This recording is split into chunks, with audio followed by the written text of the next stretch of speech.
what is the method? What are the different methods of raising the finger in Tashahud? Which one is the best, or which one is the most authentic? Bismillah ar-Rahman ar-Rahim. Alhamdulillah. What I can say is that there are different ways and different school of thought have done the different methods.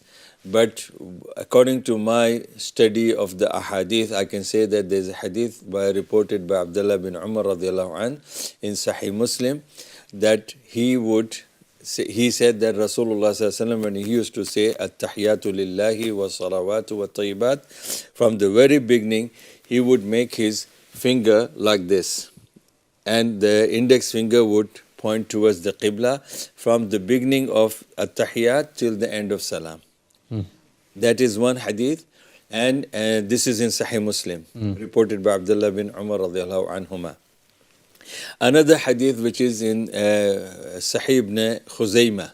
In Sahih ibn Khuzaymah, it says that, it was narrated by Wali ibn Hujr radiallahu an, that Rasulullah sallallahu alaihi wasallam used to vibrate his finger like this from the very beginning, at-tahiyat till salam. Yeah. We have another narrations where they say that, which is in Abu Dawud, that when Rasulullah would say Ashhadu an la ilaha illallah, then he would raise his index finger and then put it down again, then Ashhadu anna Muhammad Rasulullah. So the scholars of hadith, even from the different school of thoughts, the scholar of hadith from their field, they have agreed that this hadith is weak. The only hadith which is authentic, which is in Sahih Muslim, which I quoted from Abdullah bin Umar, that it was from the very beginning, this thumb and this middle finger used to be like a circle, and this index finger used to point towards the Qibla, and it is from at-tahiyatu lillah till the salam, then he would just put his hands down.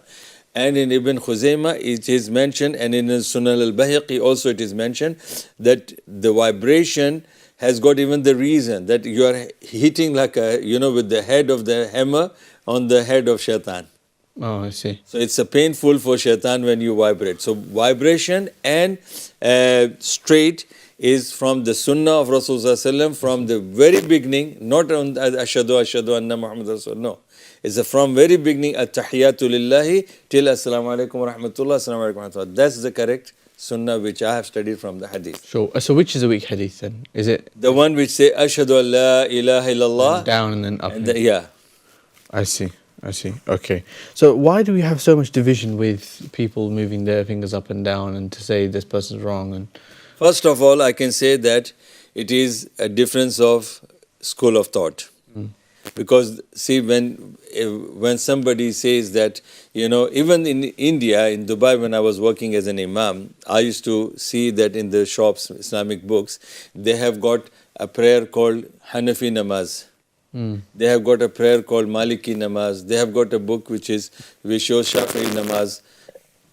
And I was really shocked, because when we were working as an imam and khatib, we were specifically instructed by the awqaf that we should give them general answers, and we should not say something that could be offensive to the particular school of thought.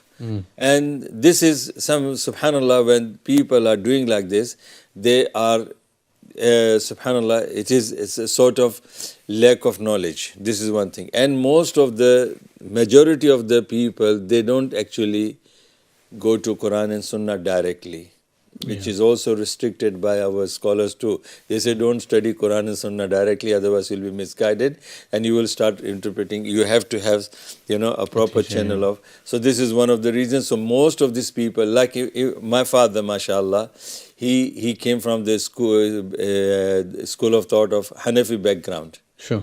Alhamdulillah, but when I came to the deen, I always used to discuss with him, and we always used to disagree with so many things, because I would say this is in the hadith, and he would say, no, hamare scholars to nahi sikhate, our scholars didn't teach us this. So I never used to argue with him, but alhamdulillah, with the respect that, I always used to say that if we have the original sources from Quran and Sunnah, and there is no dispute in that, alhamdulillah, then why should not we follow that? So this is one of the reasons that most of us, we don't have access to the Quran and Sunnah directly. Even if we have, then we are restricted. Like first religion, a person, Muslim, will learn from his father. This is the first source. Second is mother. because they are the closest to him when he becomes he starts growing. And then the second and most strong step he would take, he will go to the masjid. So the closest masjid will teach him the madhab that they follow. And if the boy is still smart and clever, then he will choose a madrasa. And then in that madrasa, again, if it is, framed with a particular school of thought, then he will develop that madrasa's understanding. And if he has gone furthermore, then he'll go to, like universities of particular school of thought, like that. Alhamdulillah.